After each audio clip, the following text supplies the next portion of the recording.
வீடு வாங்காதீங்க, கார் வாங்காதீங்கன்னு நாங்கள் சொல்லலை. வீடு ஏன் வாங்காதீங்க அப்படின்னதுன்னா, வீடு வாங்கினீங்கன்னா அத்தனை வருஷம் உங்களுக்கு கட்ட முடியுமா? ரெண்டாவது, வேலைக்கு சேர்ந்த உடனே வாங்கினோம்னா, இப்போ நீங்கள் வந்து வேலைக்கு சேர்ந்த போது உங்களுடைய சம்பளம் இங்கே இருக்கும், ஒரு 10 வருஷத்துல இங்கே இருக்கும், ஆர் இங்கே இருக்கும். அப்போ இங்கேயே வீடு வாங்கினீங்கன்னா இந்த சம்பளத்துக்கு சின்னதாக தான் வாங்க முடியும். கரெக்டா இல்லையா?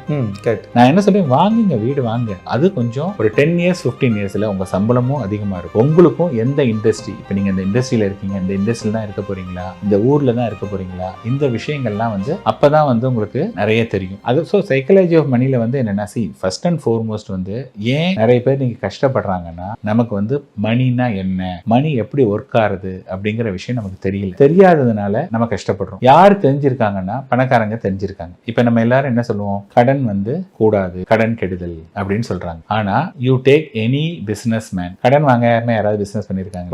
வாய்ப்பே இல்லை. அப்ப அவங்க வந்து என்ன பண்றாங்கன்னா, அந்த கடனை வந்து எதுக்காக வாங்குறாங்க, எங்க ஆப்பர்ச்சுனிட்டி இருக்கு. இப்ப நீங்க வந்து ஒரு பிசினஸ் பண்றீங்க, அந்த பிசினஸ்ல வந்து உங்களால 25% ஜென்ரேட் பண்ண முடியும் அந்த பிசினஸ்ல அப்படின்னா, somebody is giving 10%, 15% கடன் கொடுத்தா அது வாங்குறதுல என்ன தப்பு? புரியுதுங்களா? எந்த கடன் தப்புன்னா, அந்த 15% கடனை வாங்கி நீங்க வந்து உங்க ஆடம்பரத்துக்காக ஒரு பொருள் வாங்குனீங்கன்னா அது தவறு. அதே இதை வந்து உங்க பிசினஸ்க்காக போடும்போது உங்களுடைய பிசினஸ் grow ஆகுது. Even paying 15% to the bank கொடுத்தா கூட still you are making 10%. யாரோ ஒருத்தர் காசுல 10% சம்பாதிக்கிற மாதிரி.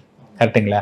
அப்ப அதனால நம்ம ஓல்டு ஸ்கூல்ல இல்ல கடன் கூடாது, கடன் அப்படிங்கிறத விட எந்த கடன், எதுக்கான கடன், அதாவது குட் டெட் பேட் டெட்னு இருக்கு.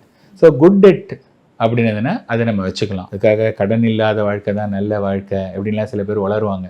அது மாதிரிலாம் வந்து தேவையே கிடையாது. இந்த காலத்தில் அப்படி பார்த்தீங்கன்னா இன்னைக்கு வீடு வாங்குறவங்க எல்லாம் என்னது, கடன் தானே. அதை என்னைக்காரு அது கடன் நினைச்சாங்களே, அசெட்டும் தானே பார்த்தா. அப்போ வந்து அதாவது அது வந்து எல்லாரும் என்ன சொல்லுவாங்க, ஒரு வீட்டு வாங்கிட்டு இது என்னுடைய ஓன் ஹவுஸ் அப்படிம்பாங்க. அது லோன் ஹவுஸ். கரெக்டா இல்லையா? நீங்க வாங்கினீங்கன்னா பணம் கட்டினா தானே உங்களுடைய இது. ஸ்டில் வந்து அது கம்பெனியுடைய காசு தான். ஸோ அந்த புரிதல் தான் வந்து நிறைய பேருக்கு இல்லை. சார், என்பிஎஸ் ஆர் பிபிஎஃப் எதை வந்து சூஸ் பண்ணலாம்? ஸோ என்பிஎஸ் சூஸ் பண்ணுங்க. என்பிஎஸ் எதனால?